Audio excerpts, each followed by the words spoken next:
Hey, before we get started, I want to ask you guys a huge favor. I have a friend who's celebrating her birthday, and I want you guys to give a big shout out and say, "Happy birthday, Aria."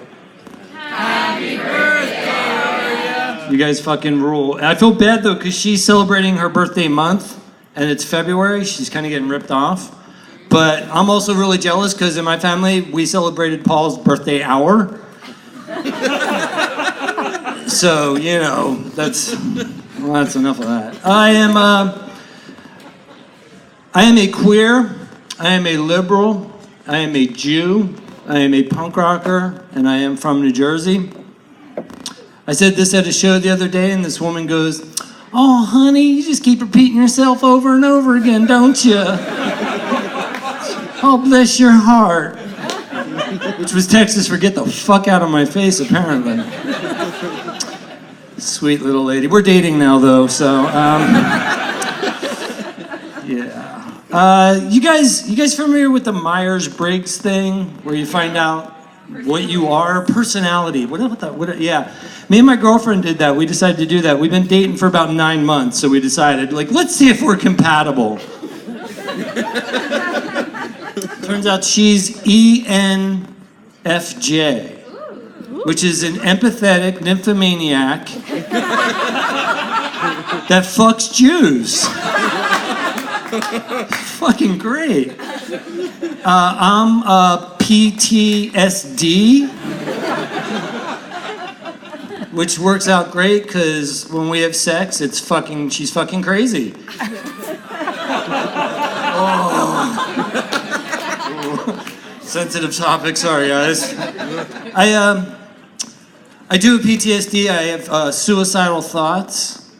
It's a little different than maybe most people's, where I want other people to kill themselves. I found out I had PTSD. I joined the Army and went in to the Army, and they told me I had PTSD. Most people get out and have PTSD. It was really interesting, too, because the psychiatrist had to tell me, she said, "Paul," I don't know why she talked like that. It's psychiatrist talk in Fort Benning, Georgia. "Paul, you're too fucked up to kill." You know how heartbreaking that is? You know what I mean? It's like, I literally have the erectile dysfunction of murder. You know what I mean? If I wanted to go kill somebody, it's just I go limp. You know? It's I can't stab you. I can't get it up. Yeah. Mental illness. What else can we talk about, though? I'm a really lucky guy. Now, actually, this is something that's important, and we should talk about this. I told you I'm a liberal. I voted for Obama twice. I miss the man. I love the man. You might have different politics. I apologize for nobody. And it really freaks me out because I'm 52 years old. And what freaks me out is there are men my age that voted for Obama who also voted for Donald Trump. And that really confuses me because voting for Obama for me was I don't know if you've ever had this experience where you work out at the gym and you feel really good and you're getting undressed, and I don't know if you do this, but I'll smell my shorts. And it feels good. It feels right. You know what I mean? And that's what it felt like voting for Obama. I just sweat manhood into my shorts and I did the right thing. And when I think of that same guy my age that somehow voted for Donald Trump, I just imagine him masturbating and just saying we're gonna drain the swamp. We're gonna drain the swamp. And then he just slams his dick in a door and just yells, "Lock her up." This just, I don't know. It's fucking weird times. I really want to understand. I can't understand, but it's my job to try to understand. I got some scary news for you guys. I'm a parent.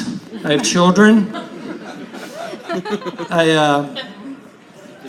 I'm a pro-choice parent. Means as a man, I choose to love my children. I've been raising, I'm a single dad. I used to be married and live on a cul-de-sac. You guys are familiar with cul-de-sacs? It's a French word. It means kill me now.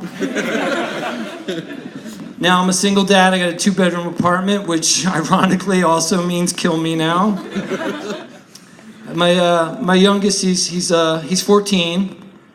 He's a really good kid, but the other day he did lie to me. I caught him in a lie. I made him dinner, and I left, and I came home, and I was like, how was dinner? Was it good?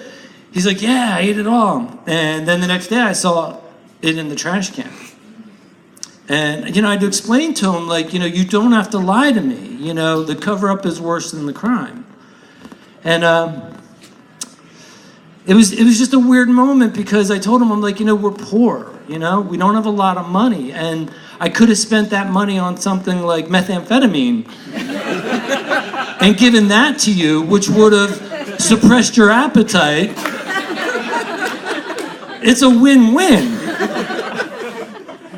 He gets it now, I'm not sure which he's going to choose yet, food or drugs, but, he's 14. He's my youngest, too,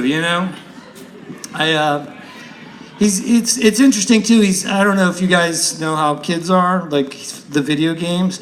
He's just insane with the video games, and I've been trying to get him off the video games. So what I do is I leave little bags of cocaine all around the house in the hopes that he'll be like, ooh, marching powder, and just forget about like Minecraft and CS:GO and I don't even know all the shit they play, but it's not working.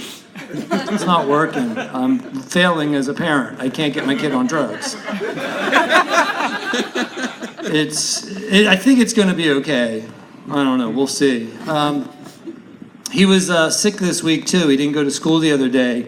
And I told him, you're going to have to work twice as hard when you go back to school and make up for all that work you missed. And he was like, oh, because that's what 14-year-olds do. They lead with their hips and go, oh.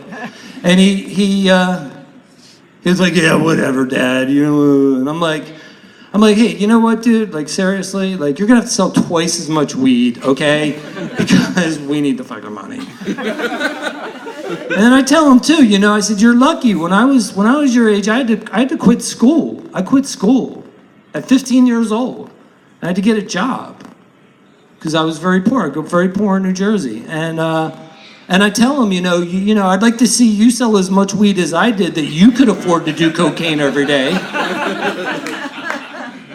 And you know what? You can't teach that to a kid. For multiple reasons. One, it's illegal. And the other is fucking kids nowadays are fucking idiots. Like, serious, it's a gram, dude. It's a gram, okay? Yeah, anyway. I'm gonna look at my list here.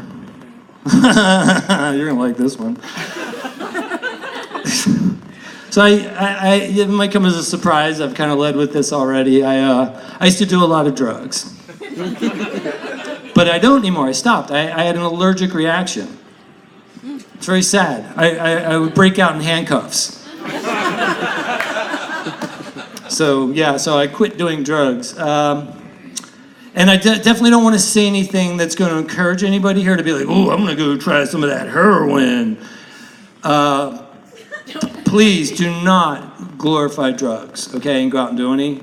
Please, because I really need to make sure there's some for me out there tonight.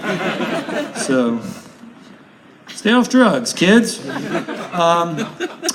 So I'm 52. I know you're like, wow, that dude looks good. What's the fucking secret? Heroin. Surprise! But what I do, I shoot it in my face, like Botox.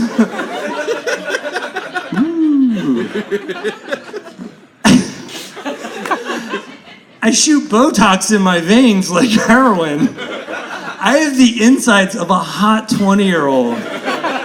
You should see it. You should see it. You'd be like, oh, I'm gonna fuck those intestines.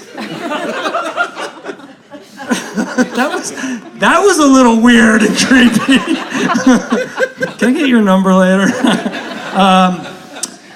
So it's a weird world. It's a controversial world, I told you guys I'm German and Jewish, and most people look at me and they're like, you do not look Jewish. Whatever that look is, I didn't get it. I got the German look.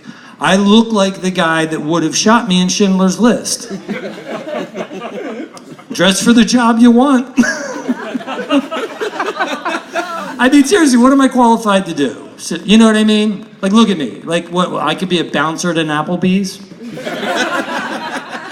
Which begs the question, which I'm still trying to... What the fuck is an Applebee? Is there a bee flying around somewhere called an Applebee? Because if it is, that bee's got some issues. Because there's killer bees. You got Cardi bees. You got herpes. Kids, watch out. That shit'll sting. So anyway, I do like being offensive. I don't think I offended it. Was anybody here offended by anything I said? No? Well, fuck you. God damn it. But people are really offended nowadays, severely offended. Like, even like tweakers and speed freaks are offended by these names. Oh, don't call me that. They want to be called Mexican Americans. All right, I'm just gonna leave it there. You guys have been awesome. Have a great night. Get home safe.